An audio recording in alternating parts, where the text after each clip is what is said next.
El martes que viene se va a conocer el índice de precios correspondiente al mes de octubre. Sí. Va a ser una mala noticia para el gobierno porque todo hace pensar que va a estar entre el 6 y 7%, pero por encima del 6,2% que tuvimos el mes anterior. Sí.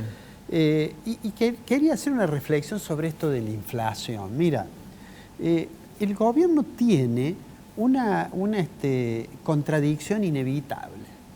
Es decir, por un lado quiere bajar la inflación, por otro lado quiere reducir el gasto público. Sí. Pero por lo que se ve, la reducción más importante que puede haber en el gasto público es de haber estimado una proyección con el 60% y que la inflación sea mayor. De manera tal que lo que hace para intentar bajar la tasa de inflación atenta contra el objetivo de licuar parte. Entonces lo que hace Massa es básicamente seguir una política de anuncios, ¿no? Entonces, por un lado, dice, bueno, voy a subir la tasa de interés para que la gente, para tener tranquilo el mercado cambiario. Pero cuando hace eso, sabe que aumenta el déficit cuasi fiscal. Si no aumenta la tasa de interés, ¿por qué? Porque el Banco Central tiene que pagar una tasa más alta por las LELIQ. Si no hace eso, corre el riesgo de que se despierte el tipo de cambio. Y si se despierta el tipo de cambio, corre el riesgo que nuevamente, digamos, la inflación se acelere. Entonces, por el lado monetario, por el lado cambiario y por el lado fiscal, tiene en realidad instrumentos para utilizar que son contradictorios en su resultado final. Bueno.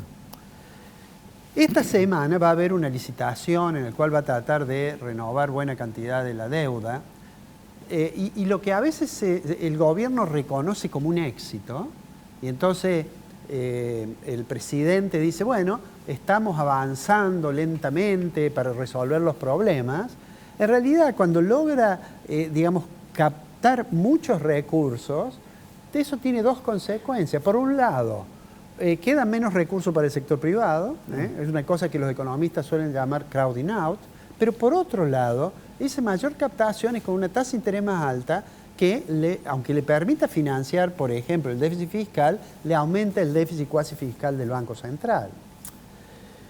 A todo eso hay que sumarlo que nuestro presidente con la vicepresidenta está claro que ya no se ocultan las diferencias que hay. Sale el hijo de la vicepresidenta a cuestionarlo abiertamente al presidente, sale un ministro del presidente a decir que con cierta terminología bastante vulgar a criticarlo al presidente del PJ, que es Máximo Kirchner.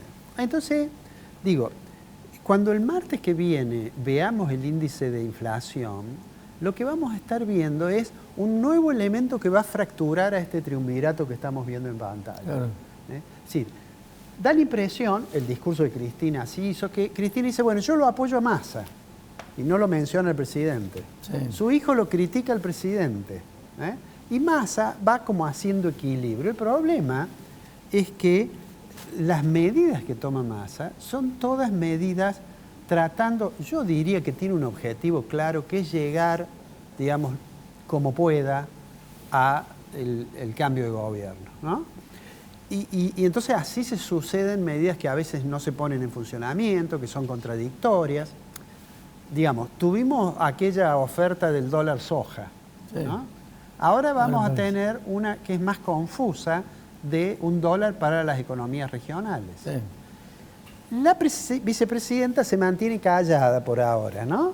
Pero hablan los que están con él, Claro. con ella, o con Massa. Es muy probable que vamos a ver nuevos reclamos de tipo de cambios sectoriales. Probablemente la gente que hace trigo pida un tipo de cambio, habida cuenta de que el clima a lo mejor nos juega una mala pasada con la cosecha de trigo. Ya la gente, los productores del complejo de la carne, ya han planteado que les hace falta un tipo de cambio mejor porque tienen aumentos de costos y no tienen buenos precios para colocarlo. Esto va a ir increyendo, Ricardo, porque en la medida en que se toman medidas, Massa va tomando estas medidas individuales, obviamente alienta a otros sectores a que lo pidan. Claro. En algún momento lo pedirá la gente que exporta vino, en otro momento lo pedirá. Ya tenemos como 16 tipos de cambio. Un día nosotros presentamos acá todos los tipos de cambio. No hace tanto tiempo y eran solo 12 o 13. Bueno, ahora tenemos 16. Mientras tanto, la inflación sigue corriendo, creo definitivamente va a ser al 100%, ¿no es cierto?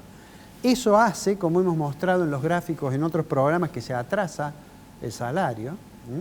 Y entonces el gobierno se ve enfrentado a la situación. Si quiere que se recuperen los salarios, esas disputas, ese cambio que hay, esa puja distributiva y los cambios que hay en la estructura de precios relativos, generan nuevas presiones inflacionarias. Si no hace eso, se atrasa claramente el poder de compra y los síntomas de desaceleración de la economía ya están presentes.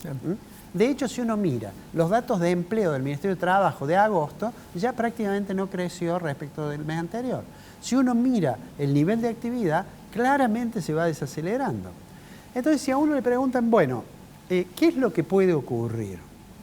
Por supuesto que hay quienes dicen que podemos estar caminando al filo de un proceso hiperinflacionario, cosas por el estilo. Creo que Rubinstein dijo, estamos coqueteando con la hiperinflación. De hecho, claro, Rubinstein dijo esto. Yo creo que ese riesgo que existe, por supuesto, pero me parece que no es tan importante. Me parece que estamos más cerca de ir caminando hacia un lugar en el cual tengamos un régimen de inflación muy alta y un nivel de actividad bastante estancado. Eso que los economistas le llamamos estanflación. Y para el próximo gobierno, lo que le va a quedar, sea que sea alguno de los tres que tenemos ahí en la foto, o sea de otro partido, o sea de Juntos por el Cambio, que parece que se están tratando de curar las heridas, como decías vos, le va a quedar por delante un tema complicado. Salir de fenómenos estanflacionarios es muy difícil. Muy difícil. ¿Por qué? Porque el intento de acelerar el nivel de actividad habitualmente genera una presión sobre el nivel de precios. O intentar bajar la tasa de inflación genera un impacto recesivo sobre el nivel de actividad. Entonces, lo que queda por delante, si es que Massa, que sin lugar a dudas es el que ahora tiene el timón de la nave, llega al cambio de gobierno, de todos modos lo que nos espera, Ricardo, son tiempos que van a ser interesantes, pero van a ser muy difíciles. Complicado todo. Muy complicado. Complicado. Alfredo, nos encontramos la semana que viene. La semana que viene nos vemos.